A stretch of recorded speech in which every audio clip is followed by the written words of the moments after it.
Helping children to develop healthy behaviours at a young age is critical to the health and success of Nova Scotia. The Children's Lifestyle and School Performance Study, or CLASS, is a province-wide research project that's studying the relationship between diet, physical activity, mental well-being and school performance in students. Through our research, we've learned about the challenges that schools face and also how passionate school staff, parents and community members have come together to create a healthier school environment by establishing cross-curricular connections and embedding health into their schools' daily practices. We teach our children to read, we teach our children to write, we need to teach our children behaviors. And so we're trying to teach that whole concept of making choices. It's the whole picture, and it's very much the buy-in from the staff and from the students. The wellness tied in the physical activity, good nutrition, and you have to be mentally fit too, and those two things create that mental fitness. When I came here, I was just kind of amazed by how many activities are going on all the time at lunchtime, and the leadership opportunities for the grade 6s and the grade 5s and the grade 4s a little bit too.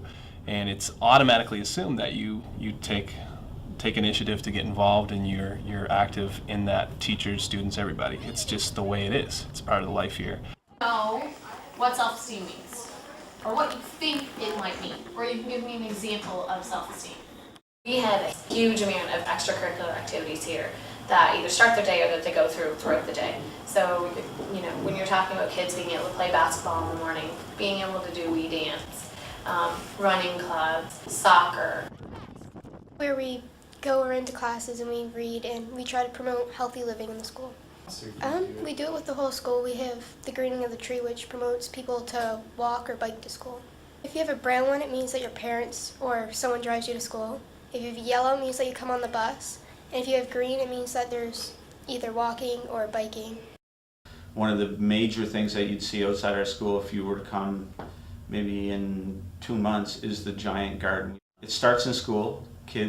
Classes go out, do the planting, and then they do the watering, they do the weeding. Through the summer, community involvement by parents look after it. We also use it for curriculum.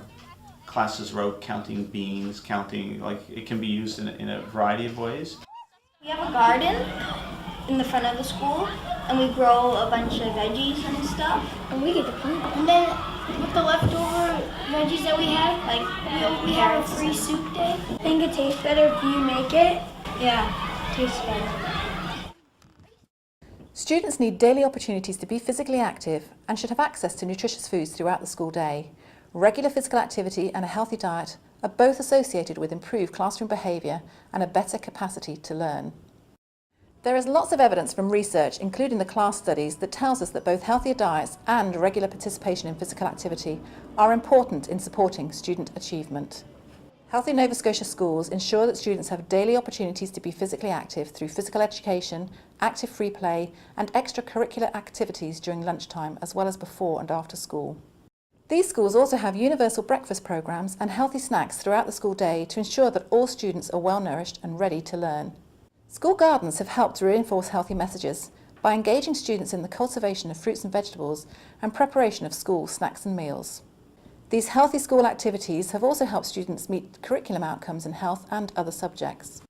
If they're able to learn in an environment that they feel nourished. So not just nourished their body, but also nourished their mind, so that there are supports put in place for students to learn at the greatest capacity. And that's really what we're here for. We're here to support students in their education.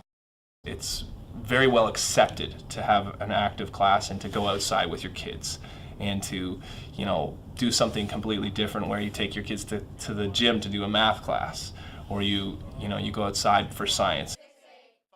So if you had expended some energy, you've had some positive bit of time in your day where you've been doing some physical activity and your belly is full, you're not only going to be able to focus more, but your brain's going to be able to work a lot better and be able to actually listen to your instructions, listen to the mini lesson that you're learning, and then actually take that and transform it and output it onto some sort of paper or to demonstrate that you understand that concept. I get really excited and happy because I really like to help out with stuff in the school. Well, I think they feel kind of proud to help out and stuff. They feel good because they're helping make schools healthier.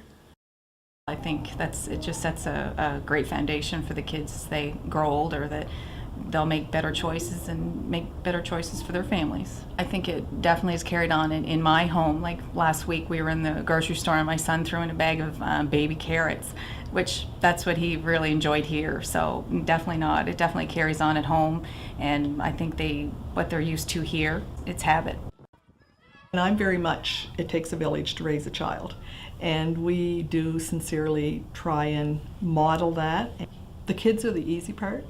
Changing how adults think is really difficult at times. When we first started giving fruit and vegetables, the lineups were incredible. When you have a whole village involved in what's best for the school, I'm finding that we've created probably well into 30 strong community partners. And with having those community partners checking in with us and, what can we do to help you? It's contagious. Once you get one group involved, you start being contacted by other groups that would like to be involved. We've also put out a program not just for the local school, but we have it for other community groups and for sports teams, anyone. They save their receipts from here. We give back 3% that they can then use to buy product or put towards another fundraiser. So we've tried to do little things. We're not a very big business, but I think little things can go a long way. I think that they can see the connection between what's next door to them as children and how hopefully they can see as they grow up that they too can give back to their community. Many of our schools rely on those intricate relationships between community partners, health partners, recreation, families, to come together and create a committee that really focuses on the health and wellness of the school. And that's really been our greatest asset, is that grassroots beginning, and so that it becomes more sustainable. If we as parents can volunteer time, do fundraising activities, that gives an extra parent in a classroom, an extra parent to do an activity. More and more we're relying on extra funds, extra time to help support our school system and our kids' education, and we really, really need those parents participating in their children's lives and the school lives in order to make it a strong community. So it doesn't have to be another task to take on. It's kind of looking at, well, what do we already do? And how do we make that happen? And who has been involved? And if we want to take it to the next level, what supports are out there to help us? Every little bit of time that's given, that makes a difference, because if we've got 450 kids in the school and everyone gives 10 minutes, we've got a great group of volunteers and activity done. Whereas if it's left to just a handful of people, it's much harder to get things done. People have so many different tools and resources that they can contribute. We started small. We started with breakfast program, and then each year it grew little by little by little, and also find out what staff are interested in. So if you have a vested interest in something, you're going to be much more likely to volunteer to do it. That's who we want our children to be, sort of those champions in the future, to say, let's bring about a healthy, active community, a healthy, active country, a healthy, active world. That's what makes our country great, our province great, our city great, that it's raising good humans. The kids of the future, so they've got to create that change and that belief that they can rally their friends around it, they can rally their community.